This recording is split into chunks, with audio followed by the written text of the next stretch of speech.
What's up, guys? If you're out on the water and you're marking fish, but you're just not getting those hookups that you want to, stick around because these 3 mistakes may be doing you in. Number 3 is one thing that I do that costs me tons of fish. Let's talk about it. There we go, guys. Bada bing, bada boom. What do we got here? What do we got? Oh, a little magnolia action.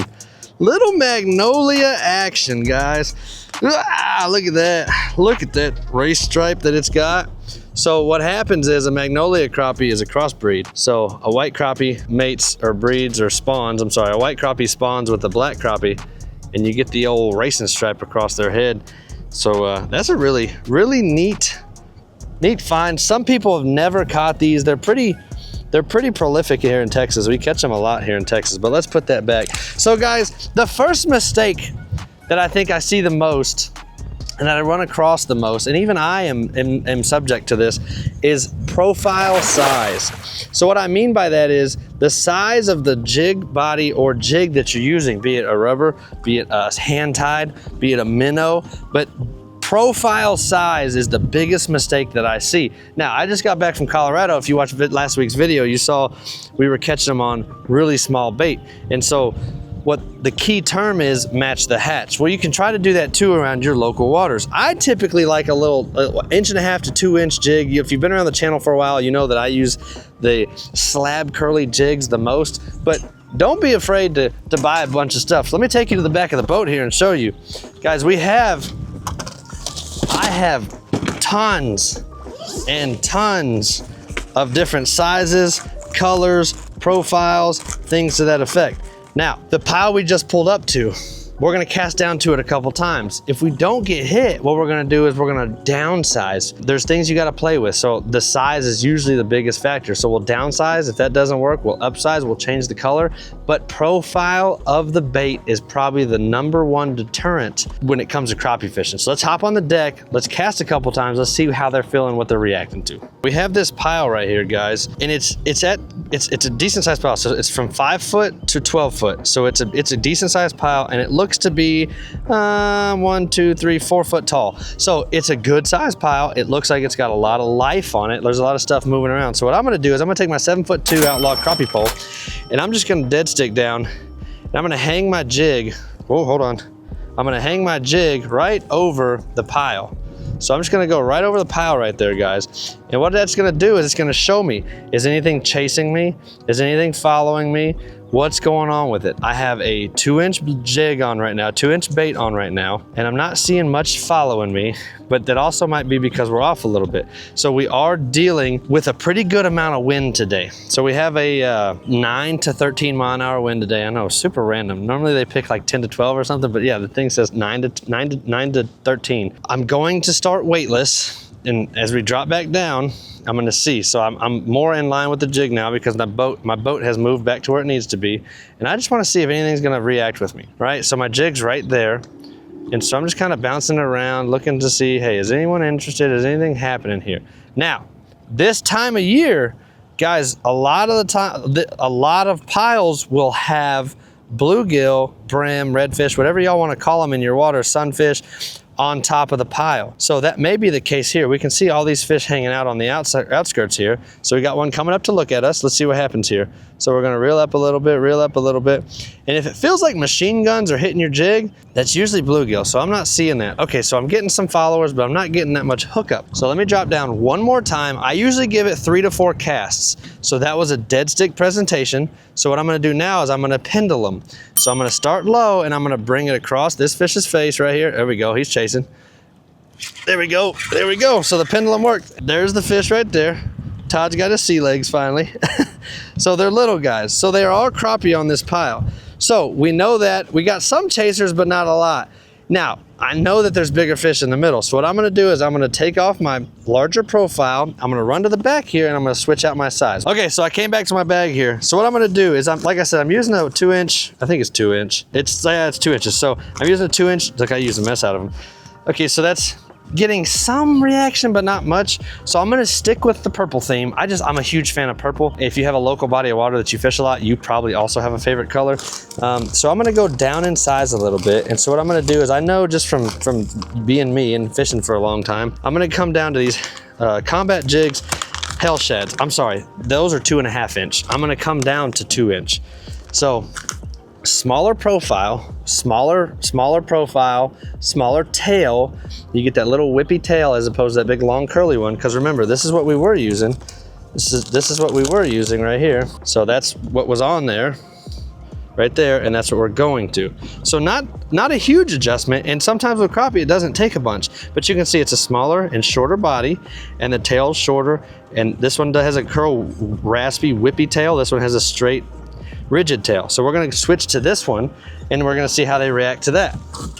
So let's head to the front, and let's see what happens. So I'm gonna just grab my jig here, and it is a pill head, 1/8 ounce white jig head. And I'm just gonna take it on my body right here. Bloop. Come down, wrap it around, come out the top, bada bing, bada boom. Can you tell I've done that a couple times? Now, I do have 1/16 ounce jig heads. If we get to that, I will do that. I do not fish with them that often. I typically find that just reducing the size of the body usually does just as good, if not better, as loose as getting a smaller jig head. So here we go, we're falling down to the pile, and this time I'm gonna hang it right over it just to see what happens. Oh, and guys, I immediately got hit even faster that time. So let's see. So I'm trying to get below these guys. Oh, there we go, guys, there we go. So look at that, just right off the bat, they're smaller fish, which makes sense why they want a smaller profile bait. Now I can tell you that some of the biggest fish I've ever caught were on small fish. And as a matter of fact, if y'all watch the channel long enough, the last tournament I did, I got 3rd place with that exact setup right there. I fished it all day, and that's what I got. I figured out that's what they wanted, and we were deck flipping them. So let's go back down there again. So you saw that, 2 casts, 1 fish, smaller profile. Let's go down again. I'm gonna hang it right over them. I'm just gonna let it sit there. I'm gonna dead stick it. There we go. All right, let's try it again. So they seem to want it in motion today, which that's totally fine. So Todd's gonna keep you on screen there. And what I'm gonna do is I'm gonna drop down and I'm gonna bring it up this pile because they seem to want it in motion. So what I'm gonna do is I'm just gonna drag it up this pile. I'm gonna come across it. There we go, I got one coming out, squirting out at me. Oops, sorry, we're drifting a little bit. Not sure why we're drifting so much, but look at that pile, it's loaded on the backside. So let's cast down to that one now. So that pile is 15 feet out. Let's see how they react to it. And you can tell it's just a big lay down tree, guys. This is just a big lay down tree. So here we go, 14 feet out. I'm gonna pitch over there. Again, I'm not using any split shots or anything. I'm going just 1/8 ounce jig head. That's it. So see me out there at 23 feet. So then let me reel it in a little bit, and you want to keep that line taut, and we're gonna pendulum through this pile, guys. We're gonna see it, fish coming out of the mud. Oh, it was me, I set the hook too soon. All right, one more time, guys. So we're definitely getting way more reactive activity off the smaller profile than we were off the bigger profile. So let's catch one more, guys, and then we'll go and talk about tip number 2 for some of the biggest mistakes I see. But as you can see, we're getting a lot more reactive hits. And what I mean by not setting the hook is I'm letting them hit it and I'm not really doing nothing. I'm kind of snatching it out of their mouth. We reduced our profile size. And guys, sometimes you gotta increase your profile size. Sometimes you're just catching dinker, dinker, dinker, and the big fish aren't doing anything. You gotta upsize. Or the other option is you change colors. You saw I have tons of colors, tons of sizes. So I'm gonna catch a couple more off this pile now. I'm gonna catch some this time. And then we're gonna go to spot number 2 and talk about tip number 2.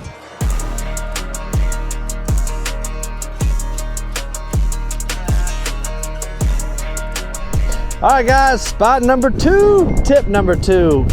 Big bad sea out here. You know we're dealing with wind like always. I just cannot escape the wind in the great state of Texas. So tip number 2 that I have for y'all is seasonal transition, AKA finding the fish for the time of year that you're fishing. I find it easiest, we're gonna talk and fish here, by the way. I find it easiest if you're trying to get into crappie fishing, you start at one extreme or the other if you can. You start during the spawn or during the dead of summer. Outside of those 2 windows, there's a lot of movement that happens with crappie. Okay, so one thing to note is that during the winter, during the spawn, the fish are gonna go real shallow. That's when all the Facebook pages blow up with people catching crappie. That's when all your friends say, oh, we caught a limited crappie, because they go in those, they spawn as shallow as 18 inches, but they go as shallow as ankle deep water. You can visually see them, you know where they're at, right? So start there and then you follow them out. So another frame of reference would be the water temperature that you're fishing. So our graphs are all equipped with thermometers on them. Sorry, I'm dropping down on this big old fish right here. Our graphs are all equipped with thermometers that tell us the temperature, tell us what's going on with the water temperature. Now, during the spawn, you're looking for that 72 to 74, 5-ish degree water. That's when they're gonna push up shallow. They're gonna begin going into all these creeks. That's when you can start beating the bank. That's when you can start dropping jigs and stuff next to submerged, trees that are kind of hanging in the water, trees that are overlaying, stuff like that. That's when you can beat the bank and start catching fish. Now, as they come out of the spawning grounds, they'll move into what we like to call the period where you can snipe crappie. So as they move out of the spawning grounds, they're gonna use those same river channels, another dinker, they're gonna use those same river channels, and they're actually gonna move out to the mouth. So I believe during the spawn, and I've seen it a lot, they'll push up, they'll push out, they'll push up, they'll push out. They'll do that for like 2 or 3 weeks, sometimes even longer. And so they're staging at the mouths of the river. Now, post-spawn, they're staging to move out. Pre-spawn, they're staging to move in. But if you can get in the mouth of a creek, that's when you're gonna get a lot of suspended fish that are just kind of sporadically through the water. That's when you see our videos of us sniping crappie. That's when it's like that. Now, those water temperatures are in the high 60s, middle to low 60s. Okay, that's when those fish are gonna be staging during pre-spawn. Now, I won't lie to you, that method of fishing requires electronics. You're probably gonna have to go with a friend that has live scope. It is a very, very specific method of crappie fishing that requires very precise electronics. So if you have a friend, or you live close to me, or you run into somebody that has it, you can absolutely get it done. I personally think that is the funnest style of catching crappie, is whenever you get on the boat, you go hunt down, because that's also when you're gonna catch your biggest fish. Your PBs are gonna be caught during the pre-spawn activity. That's when they're the fattest, that's when they're the most aggressive, that's when they're gorging, that's when they're ready. My second favorite time to fish is dead heat of the summer. Now, let's get into that. Once they've spawned, they've moved back to the mouths, and the water temperatures start to heat up. We're talking over the 80s. We're talking warm water, really, really warm water. They're gonna push back out and they're gonna start hugging. This is a nice fish, guys. They're gonna start hugging structure. Guys, this is a tank. Oh yeah. Yeah. Yes. They're gonna start hugging structure, which leads us to today. These fish are gonna come back out into the main lake. They're gonna be healthy. They're gonna start eating. They're gonna look good, just like this one. Look at that big old bucket mouth, man. Let's see how big he is. Let's see how big he is. He is 14 and a quarter. 14 and a quarter, baby. So good sized fish right there, probably 1.25 pounds or so, off of a brush pile. So let's get him back in there. Actually, we need to take a thumbnail. So give me 1 second. We'll keep talking about brush piles. Okay, I also just realized that the microphone was off. But anyway, they'll push back out to brush piles. Luckily, the wind wasn't that bad. And that leads us to where we are now. Right now in the state of Texas, we are post-spawn, pre-summer. So we're in the springtime. So right now the water's starting to heat back up. We're at 73 degree water right now. So as that water gets hotter and hotter and hotter, we're talking into the 80s and stuff, these fish are gonna start stacking on brush piles. That's when you're gonna be able to go out there and catch your those days when you catch 120, 130 fish. That is also, you don't need live or forward-facing sonar. You can do it with 2D, and I've done videos like that, and we will do more videos like that. My buddy Caleb, 903 Fishing, he is very good at using his 2D sonar to find piles, but you can do it that way. You do need electronics though, or you need to know where some piles are. Either one of those Either one of those will help you. Deep summer fishing, let's talk about that for a minute. So summertime fishing, when it gets hot and hot and hot and hot, I mean, here in Texas, we'll be at 100, 105 degrees. Those fish are gonna go deep. They're gonna go deep, they're gonna be looking for that cooler water. Todd and I both are scuba certified, and when we scuba dive, it's the same thing. You wanna go down to the deeper water because it's cooler. There we go, it's cooler water. Oh, look at that thing. Man, I thought he was huge. So the fish are gonna go down. They're gonna go down to that cooler water, but they typically will not almost ever never go below what's called the thermocline. The thermocline is a visible channel of water that has less oxygenated water below it and more above it. They will hang right on that line though. So if you get to a brush pile and it's below a thermocline, it's usually not gonna hold it, and your lake will depend on where the thermocline is. This lake here, it's usually like 30, 40 feet, so it does not affect us that much. So middle of summer, deep water, we're talking 20 to 30 foot deep brush piles. Above the thermocline, if you're gonna still look for roamers, and if you can find them, and then hug the structure. And you can typically you have to slow down your approach too. So typically you have to go a lot slower with them, and that's when your dead stick comes into play. That's when your minnows come into play. That's when you can fish straight pawpaw style and catch a mess of them. So that's why I said if you're gonna start, I would recommend starting either during the spawn or during the heat of summer. And on the inverse, as we come out of summer, they're gonna do the exact same thing backwards. They're gonna leave the deep water. They're gonna go to like 17 to 20. Then they're gonna go to about 15. Then they're gonna go to the mouths of the rivers. Then they're gonna flood the creeks. Guys, this happens quickly. There's been days when me and Todd go out there and we'll catch back to back to back to back to back 2.5 pound fish, 2 pound fish, 2 pound fish, 2.5 pound fish. The next day or 2 days later, we go back, they're gone. They're either all the way back, they're all the way up in the river, or they're back out in the mouth. They are not on your timeline. They move a lot, and that's why it's so fun. That's enough gabbing from me. Let's catch a couple more slabs, and then we're gonna move to spot 3 and talk about tip 3. All right, guys, pulled up to spot number 3, and that's right, guys. Spot number 3 is all about the number one thing that I used to mess up all the time, and that is speed. The speed in which you fish. Guys, I don't know what it is, but sometimes I get in this like tournament mode in my head, and you just want to just cast and reel, cast and reel, cast and reel, cast and reel. Try to keep in mind, these fish are on their own timetable. They are not on your schedule. You are on theirs. So there's a couple of ways that you can control the speed of your jig. As you've seen today, we're just using an 1/8 ounce jig head with nothing above it. So there's nothing above it at all. So that's called slacklining a jig. And what that is when you have an 1/8 ounce of weight, the current, and that's all. So when I'm fishing 12 foot of water or less, I'm typically doing this method right here.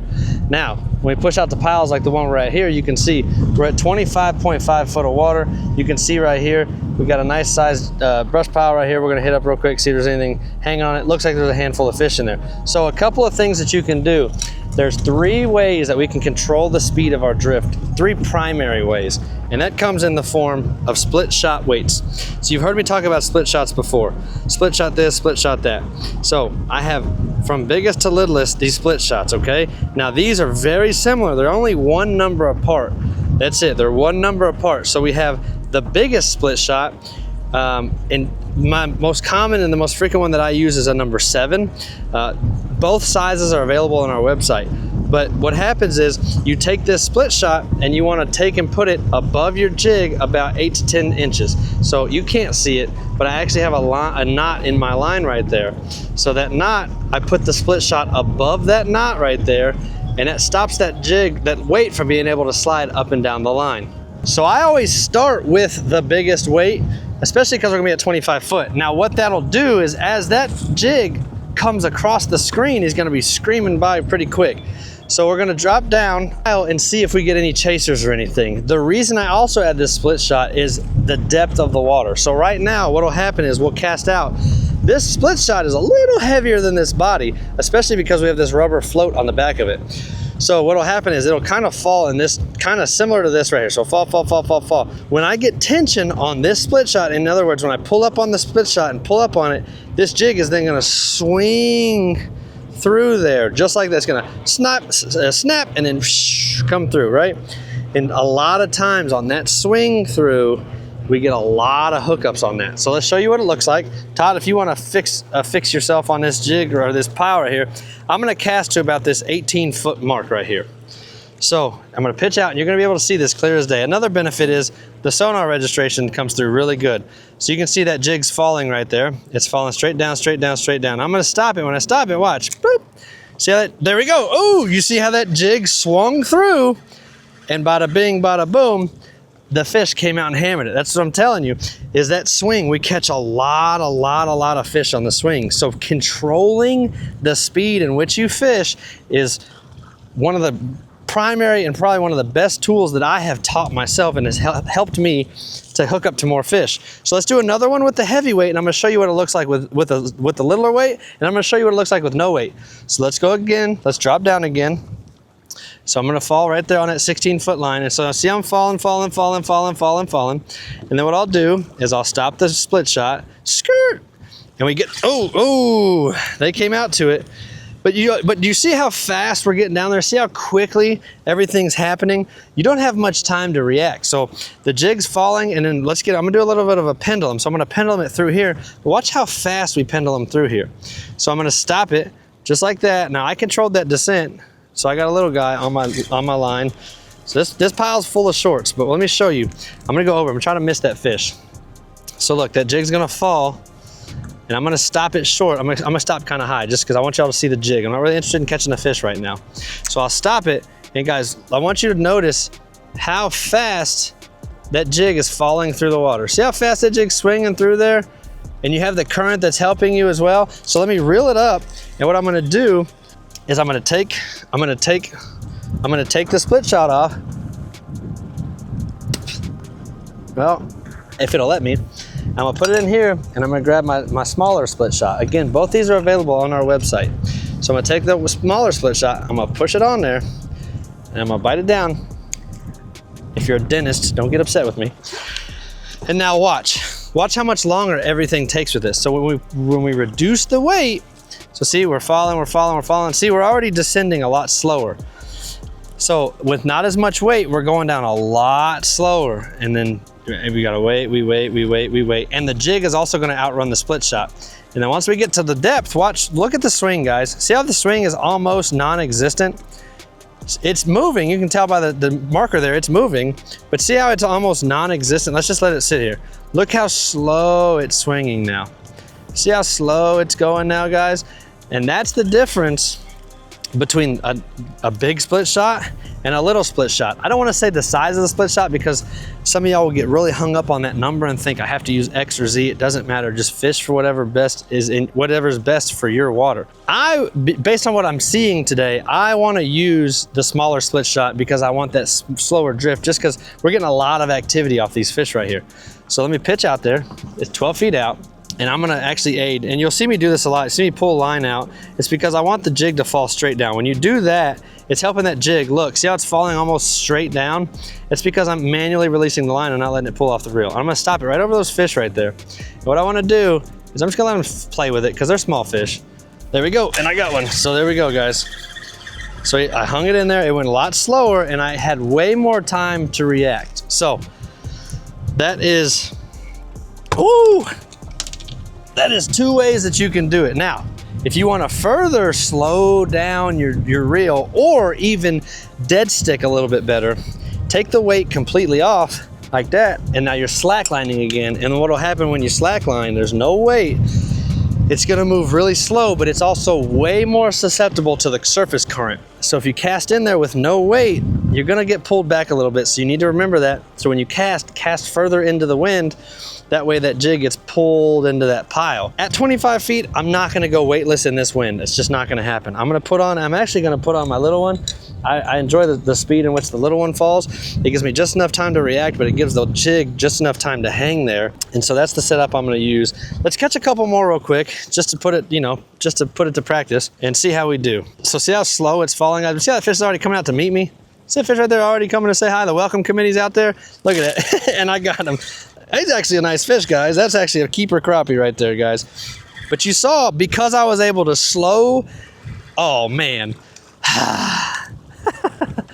Because I was able to slow that drift. Because I was able to slow that drift, I was able to hook up to the old cat daddy, as Todd just said. So let's get his boogers off the line, guys. Let's pop him off. Ugh. I don't have my little nippies here. Let's get my mosquitoes here. And we're gonna put him back in the water, guys. All right, let me fix all this and we'll pick y'all back up afterwards. All right, guys, so that was the 3 most common mistakes that I see people make when they're fishing for crappie, guys. Just a quick recap. Tip number 1 is jig profile. So we'll make sure we're using the right profile, the right color, the right size. Tip number 2 was seasonal transition, so knowing where the fish are to even begin to fish for them. And then number 3 is the speed at which you drop down and catch these fish. It's all important information, and you put it to practice, you're going to be successful on your waters. Let me know in the comment section, which one of these tips do you struggle with the most? And guys, if you like tips like this, and you like videos like this, make sure to smash the subscribe button. We'd love to have you. I'd like to hit 10,000 subscribers by the end of this year. That would be my goal. And we have some giveaways coming down the pipeline as well, guys. Share this playlist with someone you know that would enjoy it. And guys, don't forget, don't stop the dangle. Peace.